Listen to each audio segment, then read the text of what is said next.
La nieve caia en copos gruesos y pesados, a cual en noche de diciembre.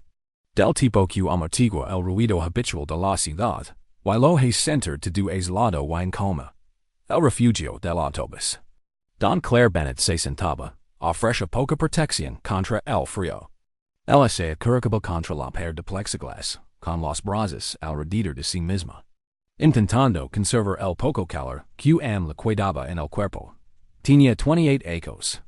El cabello rubio le caía en ondas despeinadas más allá de los hombros.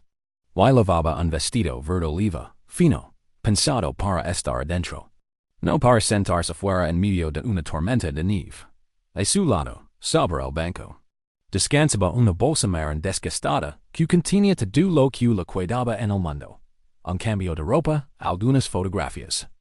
Y los papeles de divorcio que le habían sido arrojados a las manos hacía solo 3 horas. Claire miraba esos documentos, visibles a través de la cremallera abierta. Y sentía como la entumecedora sensación de vacío en su pecho se volvía más peor ofun de todos ecos de matrimonio terminados. Porque su cuerpo no había podido cumplir la única cosa que su marido consideraba importante. Había intentado explicar que existen otras opciones. Adopción. Tratamientos de fertilidad. Pero Marcus había sido inflexible en su juicio. Ella era defectuosa, inútil. Y quería que saliera de su casa y de su vida de inmediatidad no tenía a dónde ir. Sus padres habían fallecido hace atrás. Había perdido contacto con casi todos sus amigos durante su matrimonio. Marcus prefería que se centrara en ser una buena esposa, no en mantener relaciones externas. Había llamado a su prima Lisa, pero estaba viajando en el extranjero y no regresaría en 2 semanas. El albergue para mujeres estaba lleno. Con lista de espera, el poco dinero en su cuenta apenas cubriría una semana en un motel barato. Sí, tenía suerte, así que se quedó en el refugio del autobús, viendo caer la nieve mientras la ciudad seguía su ritmo a su alrededor. Y se preguntaba cómo su vida había colapsado por completo en un solo día. No notó al hombre y a los niños, que se acercaban hasta que estuvieron muy cerca al levantar la vista. Vio a una figura alta con un abrigo azul marino y 3 niños, envueltos en chaquetas de invierno, a su alrededor. El hombre tendría unos 35 años.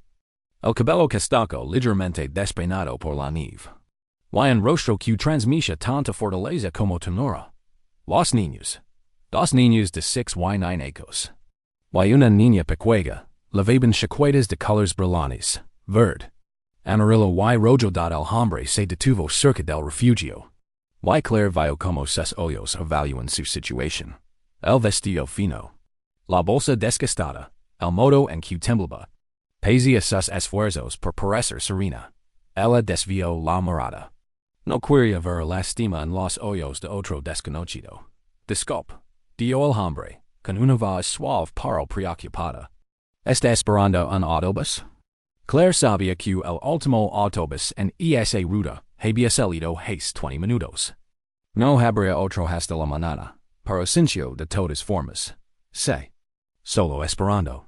Señora, hace 12 grados bajo cero aquí afuera. Estoy bien, respondió Claire. Aunque su voz temblaba, no solo por el frío, sino por algo más. La desesperanza. O el agotamiento de fingir que todo estaba bien cuando su mundo se había demorado en a dudar. La niña del abrigo rojo tiró de la manga del hombre. Papá, tiene mucho frío. Debemos ayudarla. Emily tiene razón, acadio uno de los niños. No dices siempre que hay que ayudar a quien lo necesita. El hombre se arrodilló cerca de la entrada del refugio, colocándose a una altura menos intimidante. Me llamo Jonathan Reed. Estos son mis hijos. Alex, Emily y Sam. Vivimos a 2 cuadras de aquí. Me gustaría ofrecerte un lugar cálido para pasar la noche. Al menos hasta que puedas decidir que hacer después. No es seguro que estés aquí afuera con este clima. Claire negó con la cabeza. No puedo aceptar eso. No me conoces. Podría ser peligrosa. Jonathan esbozó una leve sonrisa. Estás sentada en un refugio de autobús. A 12 grados bajo cero, sin abrigo. El único peligro que corres es para ti misma. Mira. Entiendo que desconfíes de extragos, pero tengo tres hijos conmigo. Eso debería decir algo sobre mis intenciones. Why no podría seguir mi camino sabiendo que alguien necesita ayuda. Así que, por favor, permítanos al menos dar calor y comida. Después, si quieres llamaré un taxi para que te lleve donde quieras. ¿Trato hecho? Claire miró su rostro. La preocupación genuina. Y los ojos de los tres niños, llenos de esa compasión abierta que solo tienen los niños antes de que el mundo les enseñe a mirar hacia otro lado. Pensó en pasar la noche allí, en la muy real posibilidad de no sobrevivir al frío, en que no tenía otra opción que no implicara congelarse lentamente. Vale, susurró. Gracias. Jonathan la ayudó a levantarse. Y ella se dio cuenta de lo débil que la había dejado el frío. Él se quitó inmediatamente su abrigo, y lo colocó sobre sus hombros. Cuidando solo con un suéter. Sam, dame la mano. Alex, te lleva a Emily. Vamos a casa. Caminaron por las calles nevadas. Una extraña pero cálida precisión hasta llegar a una casa de dos pisos. Con luces cálidas brillando en las ventanas. Oh. El hogar era acogedor y vívido. Debut infantiles en la nevera. Juguetes ordenados en cestas, risas flotando en el aire. Niños. Vayan a cambiarse al pijama.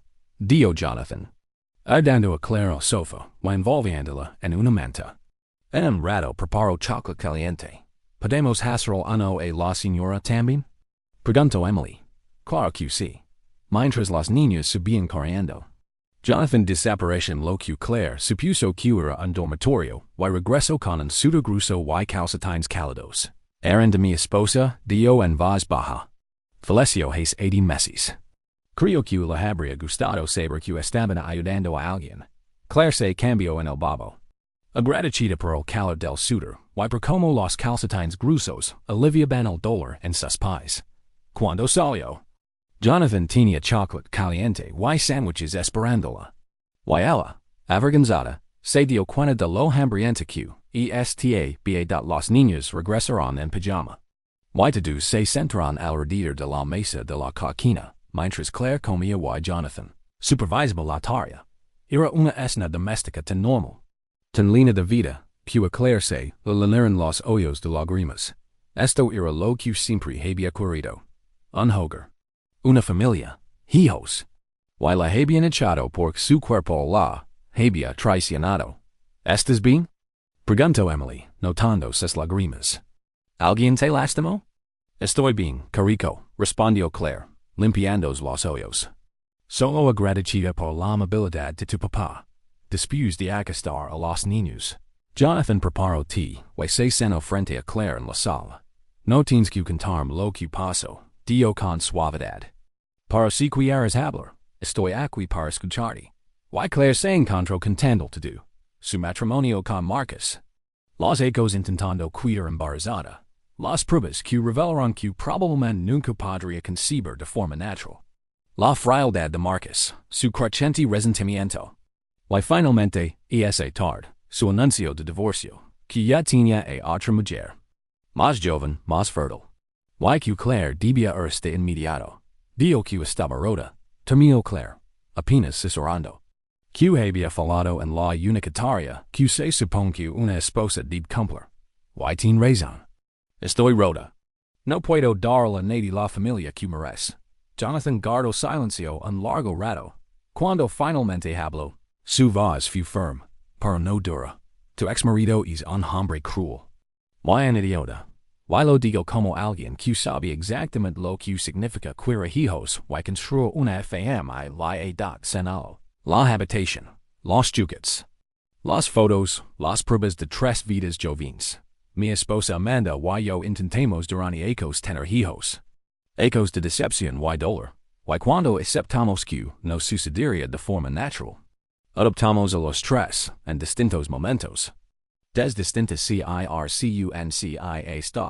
Y digo con absoluta certeza que son mis hijos en todas las formas que importan. La incapacidad para concebir no te has rota. Claire, Solo significa que te camino hacia la maternidad, si es eso lo que decís. Se verá diferente al que planist. Algo se quebró en el pecho declare. Un nudo de vergüenza y duelo que había estado creciendo todo el día. Para Marcus dio. Marcus está equivocado. Y además, un matrimonio, una pareja, es mucho más que reproducción andades compañía.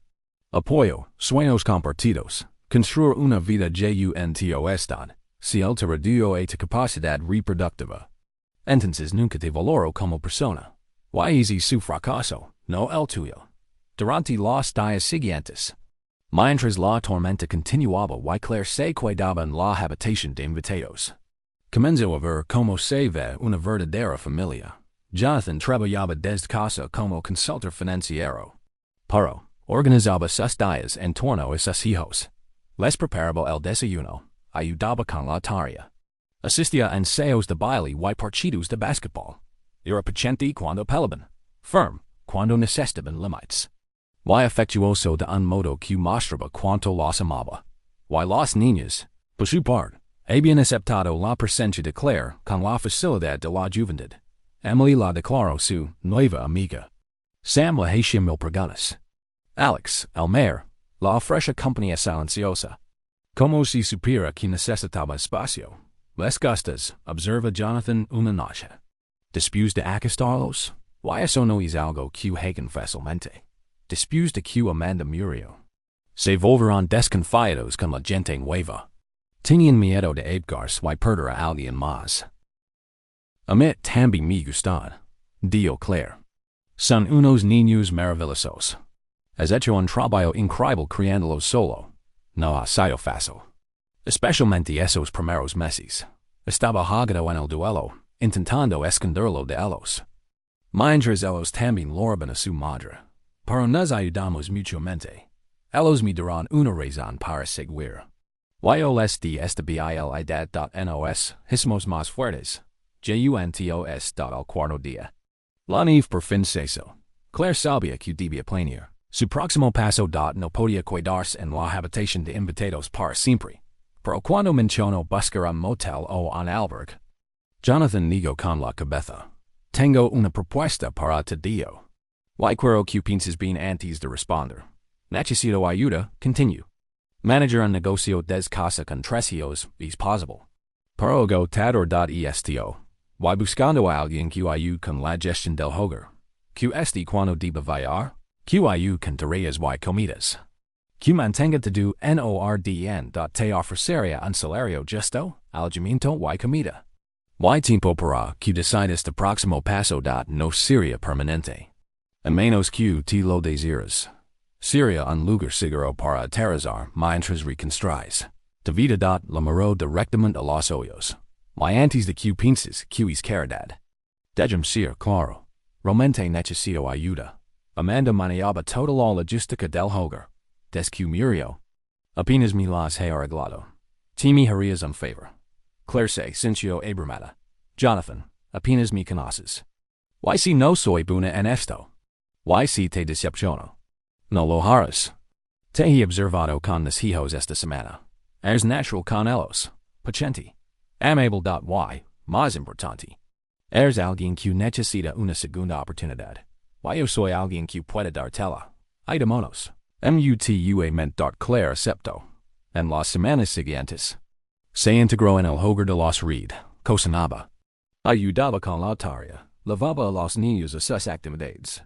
Pero, sobre todo, se convirtió en parte de sus vidas. Y Jonathan, ocupado pero atento, notó como la risa de Claire regresaba. Como empezaba a hablar de tomar clases en línea. Como llenaba formularios para la universidad comunitaria. Pensando en estudiar educación infantil. Eres buena con los niños. Le dio una noche. Mientras lavaban los platos. Deberías considerar hacerlo tu carrera. Lo estoy pensando, admitió Claire. Nunca terminé la universidad. Mi que es joven, y Marcus no quería que trabajara. Pero quizás ahora es el momento de descubrir que quiero hacer con mi vida. Amanda siempre decía que veces las peores cosas que nos pasan terminan siendo el catalizador de los mayores cambios. Jonathan hizo una pausa. Perdola fu lo pior que mi ha. Pasadio dot pero también mi enseno lo que romente. Importa, apreciar cada día. Estar presente con mis hijos, construir una vida basada en el amor. No solo en el éxito. 6 meses después Claire estaba inscrita en la universidad, trabajando hacia su título mientras ayudaba en el hogar. Los niños la adoraban. Jonathan valoraba su presencia. Y Claire, por primera vez en echos, sentía propósito, dirección y esperanza. Una noche, mientras estudiaba en la mesa de la cocina, Jonathan llegó a casa tras una reunión con un cliente. Parecía estresado. ¿Mala reunión? Preguntó Claire, complicada. El cliente quiere que me mude a Nueva York por 6 meses para supervisar un PROY. ECTO. Es una gran oportunidad. Pero no puedo arrancar a los niños de la escuela. Y déjalos solos tanto tiempo. Y si no tuvieras que dejarlos. Dijo Claire lentamente y si vamos todos. Podrían hacer clases en línea un semestre. Y yo gestionaría el hogar a la. Como aquí. Sería una aventura. Jonathan le miró con una expresión que Claire no pudo descifrar. ¿Harías eso? ¿Mudar en Nueva York solo para ayudarme? Ti me ayudaste cuando no tenía nada, dijo Claire. Me diste un hogar, un propósito. Una familia. Por supuesto que lo haría. Jonathan se sentó frente a ella. Y por primera vez, Claire lo vio nervioso. Claire, necesito decir algo. Y no quiero que esto cambie nuestro acuerdo, y haga las cosas incómodas. Pero ya no puedo colar el corazón de Claire comenzó a latir rápido. Me he enamorado de ti. Dijo Jonathan en voz baja. No porque ayudes con los niños o porque hayas hecho mi vida más fácil, sino porque eres bondadosa, fuerte y valiente, porque volves después de que te dijeron que no valías nada. Y demostrés que eso era falso, porque mis hijos te aman. Y confío plenamente en su juicio, porque, cuando pienso en el futuro, no me imagino sin ti. Levanto una mano antes de que ella respondiera. Sé que es complicado. Sé que estás recuperando del divorcio. Sé que hay una dinámica de padre, porque técnicamente soy tu empleador. Es que no te pido nada ahora. Solo necesitaba que supieras que es importante para mí. No como empleada, en una era, en ayudante, sino como una persona a la que he legado a querer profundamente. Las lágrimas corrían por el rostro de Claire. Yo también te amo, susurró. He intentado no hacerlo. Mantenerlo profesional. Pero no puedo evitarlo. Ti me mostres cómo se ve el amor de verdad. No posesión, hay control, hay aceptación condicional. Sino respeto, compañerismo. Y elegers cada día. Jonathan le tomó la mano. Quiero que sepas algo. Tu ex marido te hizo sentir que no eres suficiente porque no podías tener hijos. Pero Claire. Ya tengo 3 hijos. No necesito que me dé una familia. Ya la tengo. Lo que necesito es una compañera para compartirla. Alguien con quien construir una vida. Y elegiría a ti, infértil y to do. Sobre cualquier otra persona en el mundo. Se quedaran ali, menos entralizadas. Y Claire sintió algo asentarse profundamente en su alma. La habían descartado por considerarla rota. Pero Jonathan la había recogido. Y la había mostrado que nunca lo había estado. Solo había estado herida y subestimada por alguien que no supo ver su valor. Echos después en la graduación de secundaria de Emily. Claire se sentaba con Jonathan, viendo a su hija recibir su diploma. Sam y Alex, ahora más altos que ella, estaban a su lado. En su discurso, Emily dijo, mi mamá me enseñó que a veces las peores cosas que unas pasan terminan siendo las mayores disfrazadas. Fue rechazada por alguien. No supo ver su valor. Pero eso la llevó a nuestra familia. A un papá que necesitaba ayuda. Y a 3 niños que necesitaban una mamá. Y ahora no puedo imaginar la vida sin ella. Me enseñó que nuestro valor no depende de lo que podemos o no hacer. Y de cómo luchamos. Y de lo que nuestros cuerpos pueden hacer. Nuestro valor está en cómo amamos. En cómo estamos presentes para los demás. En cómo convertimos nuestro dolor en compasión. Claire se limpió las lágrimas mientras Jonathan le apretaba la mano. Pensó en aquella chica en el refugio del autobús. Rhoda. Perdida, Convencida de que no tenía nada que ofrecer al mundo. Y pensó en el hambre que se detuvo. Que vio más allá de sus circunstancias. Que la ofreció no lastima, sino alianza ella había sido descartada. Pero había sido reconstruida con amor. Si esta historia toca de corazón. Si te recuerdo que nunca estás solo. Que siempre hay una segunda oportunidad. Y que el amor verdadero te ve tal como eres. Por favor, del me gusta. Comparte con alguien que necesita esperanza. Comenta tus pensamientos y suscribite a The Old Frontier Tales. Te apoyo que historias como esta sigan inspirando a millones. Nos encantaría leer tu historia. ¿Alguna vez un acto de bondad inesperado cambió tu vida? Déjanos un comentario. Leemos cada uno. Y tu palabra podría ser la luz que alguien más necesita para seguir adelante.